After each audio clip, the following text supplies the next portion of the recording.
Hi everyone, welcome back to the Magic Garage. It's Nick here, and today I'm going to be teaching you an illusion called Spike. Now guys, if you haven't heard of Spike, it's a really cool and actually quite dangerous effect that can be performed close up and on the stage. Now I'm not going to go into detail about the trick, but a few things that I do want to tell you is that you are going to need 4 regular everyday styrofoam cups. Now these can be borrowed if you wish, and you are also going to need a 2.5 inch iron nail or steel nail, really just any nail. You don't really want it to be any bigger than 2.5 inches though, because 2.5 inches is the perfect size. And then you're going to want to place that on like a platform. In my case, all I did was simply take a piece of wood and hit the nail through one side of the wood until it came through the other end. Now, if I am performing this in the public or something, I'll usually use a piece of wood that's actually sanded down and actually varnished, and it looks really nice, and it's just better presentation for your trick. Now, I'm not going to be doing a performance of the Spike today because I actually need another participant from like the audience that can actually move the cups around while my back is turned, because that's how the trick works. And usually I would perform the trick to the camera, but I can't do that with this one. I don't have anyone else around at the moment to help me, so instead I'm going to leave a couple of links below the video in the video description that will be performances of Spike. So now we're going to go straight into the tutorial. Oh, and one more thing guys, just really be careful with this. You know, you've really got to practice the trick until you're super confident with it, so you can almost do it with your eyes closed, because if you do mess it up guys, like you can with any illusion, you might actually end up with a nail through your hand, and nobody wants that, because apart from the fact that it's going to bloody hurt, you can end up with a hole through your hand. So yeah, anyway, that's just a tip to perform Spike. Really perform it until you're very confident with it. So now let's get straight into the tutorial guys, and I'll show you how this trick is actually performed. Hi guys, welcome to the tutorial for Spike. Now guys, Spike is actually, as hard as it looks, a really easy effect to perform. And it's also great because you can use borrowed items. Usually no one's going to have a nail lying around, so you need that, but you can use borrowed cups. Now the way Spike works guys is actually by memorizing the serial number on the cup that the nail is put under. Now no two styrofoam cups will have the same serial number. Every serial number on every styrofoam cup will indeed be unique.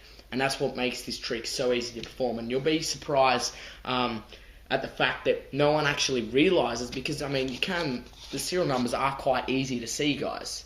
You'll be surprised at the fact that no one actually realizes the serial numbers. It's because they're too concentrated on what's under the cup, the nail under the cup, and you know, your hands, so they're not actually looking at the cups to see if there's anything funny with them, which gives you a lot of cover and a lot of protection.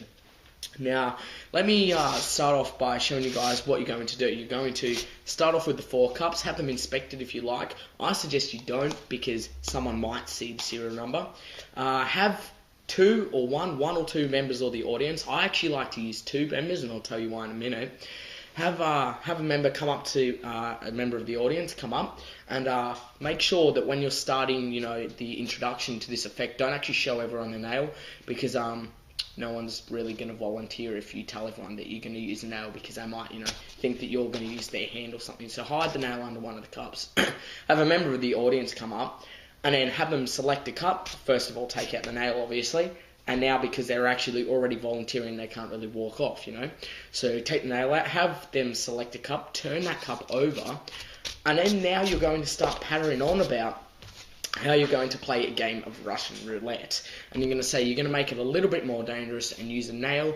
And then if you are using 2 members of the audience, like I usually do, you can give the nail to the other member and then have them inspect that, because it is a real nail. There's nothing fake about it. It's a real nail from the garage. Also guys, you might want to have a tetanus shot before you do this effect, in case you do mess it up. You might want to have them inspect the nail, and if they do, that's cool. Now take that nail, place the selected cup over the nail, and while you're actually placing the cup over it, you're going to memorize this serial number here. And in this case, on this cup, it's actually 145. So I'm actually going to memorize that number.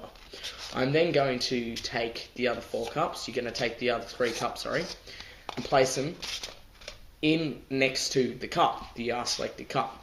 Now, at the moment, you still know which cup has a nail under, obviously, because you've just memorised it. And so does everyone else.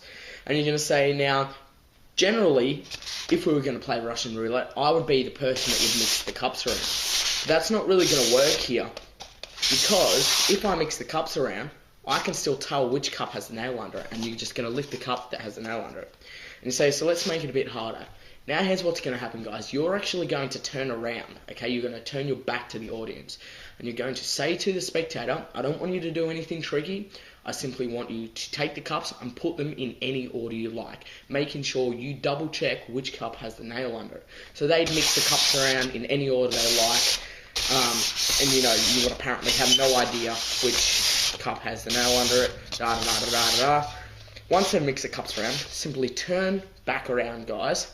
And now what you're going to act as if you're doing, you're going to act as if you're trying to kind of read the cups. And a really good convincer that you don't know which cup the nail is under is actually to spot the cup that has the nail under it. So in this case it would be this one because it's 1, 4, 5. And then simply look away from the cups and look at your participants while you're actually so-called reading the cups. And what I like to do is place my hand flat just over one of the cups, kind of rub, then hover over the next one, rub again, hover over the next one. And then when I get to the cup that has a nail under it, I'll hover over it for a little bit longer, but not too much. Then go to the next one, and then kind of come back to that and kind of go to the next one, but then actually say, and that's when, as if you're getting a stronger and stronger feeling every time you hover over that cup. Everyone knows the nail's under there, so they're probably going to be freaking out. Now, you might want to tell everyone to keep a straight face because you know you don't want them to give you any clues. Hold your hand and say, yep, I know which cup doesn't have the nail under it. Hold your hand over the cup with the nail, and then lift your hand up and then slam down on the cup either side of it. So you don't actually hit the cup with the nail under. I know which cup doesn't have the nail under it. Smack. And hit one of the other cups on the side of it. Or if it's on the left-hand side, hit the cup next to it, and so on and so forth. Smash that first cup, and now you can turn it over and you say, see, there's no nail. Place that to the side, or even give this, chuck that out to the audience if you want. Everyone loves souvenirs. You now have 3 cups left. You're going to do exactly the same thing here. All you're going to do is turn around, have either one of your participants or your participant mix the cups around in any order he or she likes. And now you're going to turn around and as if you have no idea which cup has a nail under. Obviously, all you have to do is look for the serial number that you memorised on the cup, which in this case was 145. Did you remember? So it means it's right here. Now you're going to once again act as if you have no idea, spot which cup has a nail under it, and then try and look away. Because if you're looking at the cups for too long, everyone's going to automatically think that you're actually looking for something on the cups, which in reality you actually are. So you don't want them to think that. You kind of just want to quickly spot as quick as you can which cup has the nail under it. Make sure you're certain about it. If you're not, simply just kind of glance at them again, and then you go, and then, you know, once you're certain about it, look away, look at the audience, look at your participant. Now you can hover 2 hands if you like, maybe even have someone else hover their hand over and then hold on to their hand, and you're going to say, I know which cup doesn't have the nail under it. Hover once again over the cup with the nail under it. Then simply it's not this one. Smack down on that cup. I'm not doing it very hard here, guys, because I've got another camera angle on the table, so the camera will be a bit shaky. But slam down on that cup that doesn't have the nail under it. Put it to the side, and once again chuck it out to the audience. And now you're left with 2 cups. And now you can tell everyone that each time you take a cup away, your chances of hitting that nail actually go down. And now you actually only have a 50% chance of hitting that nail, so it's nowhere near as big as it was at the start. What you're going to do here, guys, is there's 2 ways you can end this trick. There's a way that is really quite dangerous, which I don't suggest you do, but I'm going to show you anyway. You can actually use your head to get rid of the last cup. And the way this works, you're going to ramble on about, you know, how the chance of you hitting the nail are actually less now, da-da-da-da-da-da-da. And then you're going to say that you're going to make it more dangerous because it's not dangerous enough now.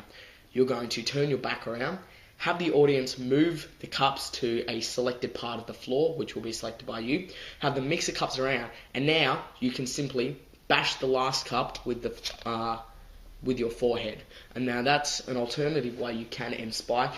But once again, guys, that is very, very dangerous, because if you do mess it up, you could end up with this through your forehead, and that is actually quite a life-threatening injury.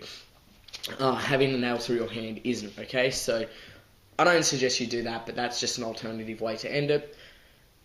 Obviously, the other way you could end it would just be to simply wave your hand over. Obviously, turn around, have the spectators mix the cups, wave your hands over, same presentation as the last 2 times. Simply hover over the cup that has a nail under it, and then smack down on the cup that doesn't, and say, I knew that these 3 cups didn't have the nail under it, but I know, and so do you obviously now, that the last cup, under the last cup, remains a 2.5-inch nail.